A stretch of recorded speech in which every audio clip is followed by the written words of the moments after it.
Most resolutions for the new year don't survive the month of January. Mayo Clinic is looking beyond resolutions by taking the pulse of Americans with the first ever National Health Checkup.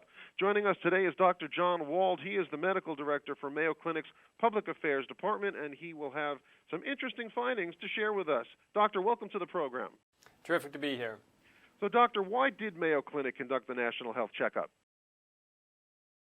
Well, as we look to the future of medicine and even medicine today, it's becoming critically more important that we look outside our own walls as we work with patients and with American consumers.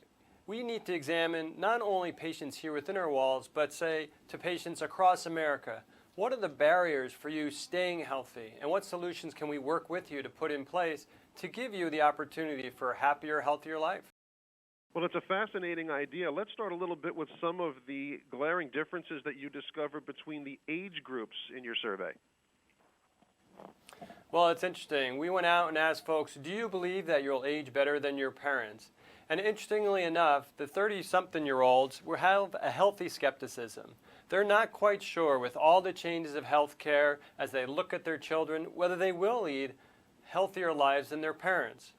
But when we ask the 70 and 80-year-olds whether they have led and will lead a healthier life than their parents, over 90% of them recognize that they had led a healthier life than their parents and hope that their children would lead a happier life as well. Let's talk a little bit about some of the barriers that Americans say they are facing when it comes to keeping themselves as healthy as they can be. Well, it's interesting. 96% of Americans said that they were going to try to do something to improve their health in 2016. But 85% of them also cited barriers to doing just that. And the number one barrier remains work-life balance. Finding time in their workday to exercise or to eat healthy during their workday was the number one barrier.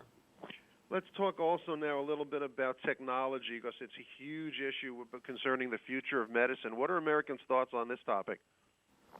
Well, Americans said they're not quite there yet. When we went out and asked Americans if they were ready to have a video chat to replace that face-to-face provider-to-patient interview, 61% of Americans said they would not use technology in that instance.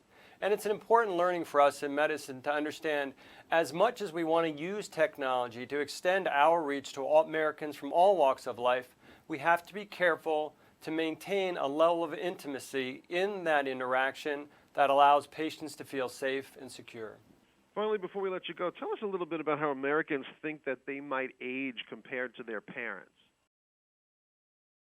Well, it's interesting. As we look at the older generation and the 70 to 80-year-olds, they have lived a life and have been able to examine that relative to their parents. And over 90% of them said that they had lived a healthier life than their parents. Our younger ages, our 30-year-olds, are saying, not quite so fast. Let's wait and see. There are a lot of changes going on in healthcare, and there's a healthy skepticism. Over 70% of Americans said that they believe they would live a healthier life, but only about 50% of those 30-year-olds said that they were convinced that they were going to live a healthier life than their parents. Doctor, is there a website where viewers can get more information about the survey? Yes, at healthcheckup.mayoclinic.org, folks can find out information about the survey, but they can also find links that will help improve their health, such links as how to improve your sleep habits, eating better, and how to exercise appropriately. So I encourage all your viewers to take a look at the website, and there should be some good information there for them. Definitely a website worth exploring. Dr. Wald, the medical director for Mayo Clinic's Public Affairs Department, thanks for sharing the results of your first ever National Health Checkup. Thank you, and it's wonderful to be with you today.